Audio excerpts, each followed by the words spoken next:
Hello traders, welcome to trade with peace YouTube channel. So ఈరోజు topic వచ్చేసి pull backs అనమాట. Pull backs అనేటివి చాలా ఇంపార్టెంట్ మార్క్ చేయడం అనేది.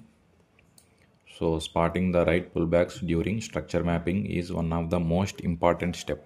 స్ట్రక్చర్ మ్యాపింగ్లో వ్యాలిడ్ పుల్ బ్యాక్స్ని మార్క్ చేయడం అనేది చాలా important. So valid pull backs in up trend యొక్క వ్యాలిడ్ పుల్ బ్యాక్స్ ఏవేవో చూద్దాం. Okay, so first candle, second candle, third candle అనేది ఏం చేసింది? సెకండ్ క్యాండిల్ యొక్క లోని స్వీప్ చేసింది. స్వీప్ చేసిన తర్వాత ఫోర్త్ క్యాండిల్ అనేది సెకండ్ క్యాండిల్ యొక్క హైని కూడా స్వీప్ చేసింది. కాబట్టి థర్డ్ క్యాండిల్ యొక్క లో అనేది వ్యాలిడ్ పుల్ బ్యాక్ అవుతుంది. థర్డ్ క్యాండిల్ లో అనేది వ్యాలిడ్ ఐడిఎంగా కన్సిడర్ చేస్తాం. ఓకే, సో దీంట్లో చూస్తే first candle, second candle, third candle అనేది ఏం చేసింది? సెకండ్ క్యాండిల్ యొక్క లోని స్వీప్ చేసింది విక్తో స్వీప్ చేసిన తర్వాత ఫోర్త్ క్యాండిల్ అనేది సెకండ్ క్యాండిల్ యొక్క హైని స్వీప్ చేసింది. ఓకే, సో థర్డ్ క్యాండిల్ యొక్క లోని వ్యాలిడ్ ఐడిఎంగా వ్యాలిడ్ పుల్ బ్యాక్ కన్సిడర్ చేస్తాం. ఓకే, సో ఈ సర్కిల్లో చూస్తే ఫస్ట్ క్యాండిల్, సెకండ్ క్యాండిల్ తర్వాత నెక్స్ట్ క్యాండిల్ ఏం చేసింది? ఇన్సైడ్ బార్ క్యాండిల్ ఫామ్ చేసింది. కాబట్టి ఇన్సైడ్ బార్ క్యాండిల్కి మనం వాల్యూ అనేది ఇవ్వం. ఇన్సైడ్ బార్ క్యాండిల్ అంటే సెకండ్ క్యాండిల్ యొక్క లో నుంచి హై వరకు మధ్యలో ఓపెన్ అయ్యి క్లోజ్ అయ్యేదాన్ని ఇన్సైడ్ బార్ క్యాండిల్ అంటారు. సో దీనికి మనం వాల్యూ అనేది ఇవ్వం. సో థర్డ్ క్యాండిల్ ఏం చేసింది? సెకండ్ క్యాండిల్ యొక్క లోని స్వీప్ చేసింది. స్వీప్ చేసిన తర్వాత ఫోర్త్ క్యాండిల్ అనేది సెకండ్ క్యాండిల్ యొక్క హైని స్వీప్ చేసింది. కాబట్టి థర్డ్ క్యాండిల్ యొక్క లోని వ్యాలిడ్ ఐడిఎంగా వ్యాలిడ్ పుల్ బ్యాక్గా కన్సిడర్ చేస్తాం. సో ఈ సర్కిల్లో చూస్తే ఫస్ట్ క్యాండిల్, సెకండ్ క్యాండిల్ తర్వాత నెక్స్ట్ క్యాండిల్ ఏం చేసింది? సెకండ్ క్యాండిల్ యొక్క హైని ట్యాప్ చేసింది. స్వీప్ చేయలేదు, జస్ట్ ట్యాప్ చేసింది అంతే. సో థర్డ్ క్యాండిల్ అనేది ఏం చేసింది? సెకండ్ క్యాండిల్ యొక్క లోని స్వీప్ చేసింది. స్వీప్ చేసిన తర్వాత ఫోర్త్ క్యాండిల్ అనేది సెకండ్ క్యాండిల్ యొక్క హైని స్వీప్ చేసింది. కాబట్టి వ్యాలిడ్ పుల్ బ్యాక్ ఎక్కడవుతుంది? థర్డ్ క్యాండిల్ యొక్క లోని వ్యాలిడ్ ఐడిఎంగా కన్సిడర్ చేస్తాం, వ్యాలిడ్ పుల్ బ్యాక్గా. సో ఈ సర్కిల్లో చూస్తే first candle, second candle, third candle తర్వాత ఫోర్త్ క్యాండిల్ అనేది థర్డ్ క్యాండిల్ యొక్క లోని స్వీప్ చేసిన తర్వాత ఇదే క్యాండిలే థర్డ్ క్యాండిల్ యొక్క హైని కూడా స్వీప్ చేసింది. కాబట్టి ఫోర్త్ క్యాండిల్ యొక్క లోని మనం వ్యాలిడ్ ఐడిఎంగా కన్సిడర్ చేస్తాం. Okay, so first candle, second candle తర్వాత ఇన్సైడ్ బార్ క్యాండిల్ ఫామ్ అయింది. కాబట్టి దీనికి వాల్యూ అనేది ఇవ్వం. సో థర్డ్ క్యాండిల్ ఏం చేసింది? సెకండ్ క్యాండిల్ యొక్క లోని స్వీప్ చేసిన తర్వాత ఇదే క్యాండిలే సెకండ్ క్యాండిల్ యొక్క హైని కూడా స్వీప్ చేసింది. కాబట్టి థర్డ్ క్యాండిల్ యొక్క లోని వ్యాలిడ్ ఐడిఎంగా వ్యాలిడ్ పుల్ బ్యాక్ కన్సిడర్ చేస్తాం. So first candle, second candle, third candle తర్వాత ఫోర్త్ క్యాండిల్ అనేది ఏం చేసింది? థర్డ్ క్యాండిల్ యొక్క లోని స్వీప్ చేసింది. స్వీప్ చేసిన తర్వాత ఫిఫ్త్ క్యాండిల్ అనేది ఏం చేసింది? ఫోర్త్ క్యాండిల్ యొక్క లోని స్వీప్ చేసింది. స్వీప్ చేసిన తర్వాత ఇదే క్యాండిల్ ఫోర్త్ క్యాండిల్ యొక్క హైని కూడా స్వీప్ చేసింది. ఓకే, ఇక్కడ వ్యాలిడ్ పుల్ బ్యాక్ అనేది ఎక్కడ అవుతుందంటే ఫిఫ్త్ క్యాండిల్ యొక్క లోని వ్యాలిడ్ పుల్ బ్యాక్గా కన్సిడర్ చేస్తాం, వ్యాలిడ్ ఐడిఎంగా కన్సిడర్ చేస్తాం. సో ఇవన్నీ కూడా అప్ ట్రెండ్ యొక్క వ్యాలిడ్ పుల్ బ్యాక్స్ అనమాట. లోని స్వీప్ చేసిన తర్వాత హైని స్వీప్ చేయాలి అప్ ట్రెండ్లో. ఓకే, సో ఇప్పుడు invalid pull backs in up trend. Invalid ఏవేవో చూద్దాం అప్ ట్రెండ్లో. సో ఫస్ట్ సర్కిల్లో చూస్తే ఫస్ట్ క్యాండిల్, సెకండ్ క్యాండిల్ తర్వాత ఇన్సైడ్ బార్ క్యాండిల్ ఫామ్ అయింది. కాబట్టి no value. So third candle అనేది లోని స్వీప్ చేయకోకుండా డైరెక్ట్ హైని స్వీప్ చేసింది. కాబట్టి మార్కింగ్ అనేది ఇలా స్ట్రైట్ వెళ్తుంది అనమాట. ఇక్కడెక్కడ పుల్ బ్యాక్ అనేవి లేవు. సో ఈ సర్కిల్లో చూస్తే ఫస్ట్ క్యాండిల్ తర్వాత ఈ రెండు క్యాండిల్స్ కూడా ఇన్సైడ్ బార్ క్యాండిల్ ఫామ్ అయినాయి. కాబట్టి ఈ రెండింటికి మనం వాల్యూ అనేది ఇవ్వం. సో సెకండ్ క్యాండిల్ అనేది ఏం చేసింది? లోని స్వీప్ చేయకోకుండా డైరెక్ట్ హైని స్వీప్ చేసింది. కాబట్టి ఇక్కడెక్కడ వ్యాలిడ్ పుల్ బ్యాక్స్ అనేటివి లేవు. మార్కింగ్ అనేది ఇలా స్ట్రైట్ వెళ్తుందన్నమాట. సో ఈ సర్కిల్లో చూస్తే ఫస్ట్ క్యాండిల్, సెకండ్ క్యాండిల్ తర్వాత next candles inside bar candles form అయినాయి ఈ రెండు కూడా. సో థర్డ్ క్యాండిల్ అనేది ఏం చేసింది? సెకండ్ క్యాండిల్ యొక్క లోని స్వీప్ చేయకోకుండా డైరెక్ట్ సెకండ్ క్యాండిల్ యొక్క హైని స్వీప్ చేసింది థర్డ్ క్యాండిల్. కాబట్టి ఇక్కడెక్కడ వ్యాలిడ్ పుల్ బ్యాక్స్ అనేవి లేవు. మార్కింగ్ అనేది స్ట్రైట్ వెళ్తుందన్నమాట.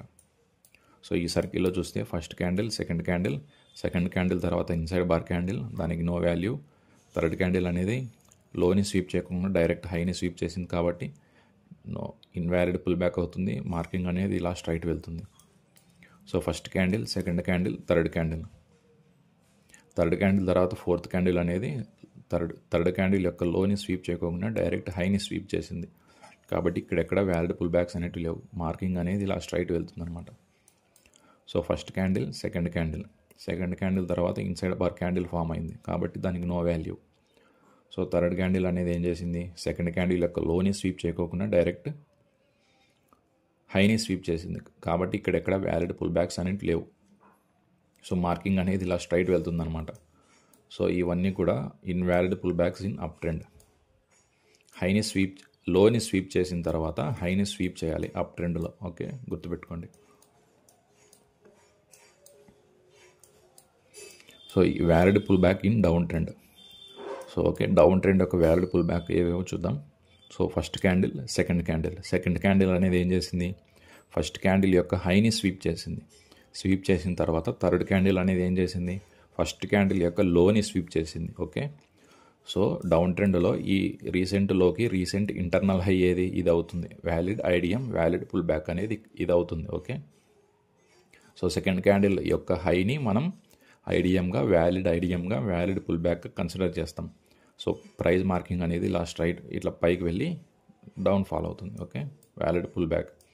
సో ఇక్కడెక్కడ హైని స్వీప్ చేసి లోని స్వీప్ చేసింది, ఇక్కడెక్కడ కూడా హైని స్వీప్ చేయలేదు. మీరు చూస్తే హైని స్వీప్ చేయలేదు, కాబట్టి ఇది invalid pull back in down trend. Okay, so మీకు అప్ ట్రెండ్ యొక్క వ్యాలిడ్ పుల్ బ్యాక్స్ అర్థమైతే డౌన్ ట్రెండ్ యొక్క వ్యాలిడ్ పుల్ బ్యాక్స్ కూడా ఈజీగా అర్థమవుతాయి. సో అప్ ట్రెండ్ యొక్క వ్యాలిడ్ పుల్ బ్యాక్ అంటే లోని స్వీప్ చేసిన తర్వాత హైని స్వీప్ చేయాలి. అదే డౌన్ ట్రెండ్ యొక్క వ్యాలిడ్ పుల్ బ్యాక్ అంటే హైని స్వీప్ చేసిన తర్వాత లోని స్వీప్ చేయాలి. ఓకే, సో ఇప్పుడు స్ట్రక్చర్ మ్యాపింగ్ ఎలా చేయాలో చూద్దాం. ఓకే, సో నేను ఇప్పుడు పూర్తిగా వెనక్కి వచ్చేసాను. ఇక్కడ కనిపిస్తున్న ప్రైస్ మార్కింగ్ ఇలా కిందికి స్క్రోల్ చేసిన తర్వాత పూర్తిగా వెనక్కి వచ్చి, సో ఇక్కడ చూసుకుంటే డౌన్ ట్రెండ్ ఉన్న మార్కెట్ కొద్దిగా అప్ సైడ్ వెళ్ళింది. ఓకే, ఇక్కడ నుంచి మనం స్ట్రక్చర్ మ్యాపింగ్ అనేది చేద్దాం. ఓకే, సో ఈ లెగ్లో లోయెస్ట్ పాయింట్ని మనం మార్క్ చేసుకొని, ఈ లోయెస్ట్ పాయింట్ మార్క్ చేసుకొని దీనికంటే రీసెంట్ లో పాయింట్ ఏది, ఇది. సో ఫస్ట్ మనకు దీనికి ఐడిఎం అనేది వెతకాలన్నమాట. సో ఓకే, ఇక్కడెక్కడ వ్యాలిడ్ ఐడిఎం అనేవి లేవు. ఓకే, సో ఈ వ్యాలిడ్ ఐడిఎం అనేది ఇక్కడ ఉంది, కాబట్టి ఇది ఇండూస్మెంట్ అవుతుంది. ఇండూస్మెంట్ తీసుకున్న తర్వాత డౌన్ ట్రెండ్లో ఎల్ఎల్ కన్ఫామ్ అవుతుంది. ఇప్పుడు మనకు ఎల్హెచ్ అనేది కావాలి, లోయర్ హై అనేది కావాలి. లోయర్ హై ఎప్పుడు కన్ఫామ్ అవుతుంది, బాస్ క్రియేట్ అయిన తర్వాత లోయర్ హై అనేది కన్ఫామ్ అవుతుంది. ఓకే, సో ఇక్కడ బాస్ అనేది అయ్యింది, లోయర్ హై కన్ఫామ్ అయింది. లోయర్ హై దగ్గర చేంజ్ ఆఫ్ క్యారెక్టర్ అనేది ఉంటుంది కదా. సో ఓకే, సో మార్కెట్ అనేది చేంజ్ ఆఫ్ క్యారెక్టర్ని ఫామ్ చేసి పైకి వెళ్ళింది. ఓకే, సో ఇక్కడ చూస్తే ఈ హైయెస్ట్ పాయింట్ని క్రియేట్ చేసింది. ఈ హైయెస్ట్ పాయింట్కి రీసెంట్ ఇంటర్నల్లో ఏది, ఇది ఐడియంగా కన్సిడర్ అవుతుంది. హయ్యర్ హై కన్ఫామ్ అవుతుంది. సో ఇప్పుడు మనకు హయ్యర్లో కన్ఫామ్ కావాలి. హయ్యర్లో ఎప్పుడు కన్ఫామ్ అవుతుంది, బాస్ క్రియేట్ అయిన తర్వాత. ఓకే, ఇక్కడ బాస్ అనేది క్రియేట్ అయింది, హయ్యర్లో కన్ఫామ్ అయింది. ఓకే, సో మళ్ళీ ప్రైస్ అనేది మళ్ళీ హైకి వెళ్ళింది. ఈ హై పాయింట్కి రీసెంట్ ఇంటర్నల్లో ఏది, ఇది ఇండూస్మెంట్ అవుతుంది. ఓకే, హయ్యర్లో ఎప్పుడు కన్ఫామ్ అవుతుంది, బాస్ క్రియేట్ అయిన తర్వాత హయ్యర్లో అనేది కన్ఫామ్ అవుతుంది. ఓకే, సో మళ్ళీ ప్రైస్ అనేది పైకి వెళ్ళింది. ఈ హై పాయింట్కి రీసెంట్ ఇంటర్నల్లో ఏది, ఇది అవుతుంది. సో ఇండూస్మెంట్ అనేది అయ్యింది, ట్యాప్ అయింది, హయ్యర్ హై కన్ఫామ్ అయింది. సో ఇక్కడ బాస్ అనేది క్రియేట్ అవ్వలేదు. ఓకే, మీరు చూస్తే చేంజ్ ఆఫ్ క్యారెక్టర్ అనేది మార్కెట్లో ఫామ్ చేసింది. ఓకే, సో మార్కెట్ అనేది బాస్ క్రియేట్ చేయకోకుండా చేంజ్ ఆఫ్ క్యారెక్టర్ అనేది క్రియేట్ చేసింది. Okay, so change of character create అయింది, ఈ లోయెస్ట్ పాయింట్ క్రియేట్ చేసిన తర్వాత ఈ లోయెస్ట్ పాయింట్కి రీసెంట్ ఇంటర్నల్ హై ఏది, ఇది ఇండూస్మెంట్ అవుతుంది, ఎల్ఎల్ కన్ఫామ్ అవుతుంది. ఇప్పుడు ఎల్హెచ్ అనేది కన్ఫామ్ అవ్వాలి. ఎలా అవుతుంది, బాస్ క్రియేట్ అయిన తర్వాత ఎల్హెచ్ అనేది కన్ఫామ్ అవుతుంది. ఓకే, సో ఇక్కడ ఎల్హెచ్ అనేది కన్ఫామ్ అయింది. సో ఇలా స్ట్రక్చర్ మ్యాపింగ్ అనేది చేసుకుంటాం. ఓకే.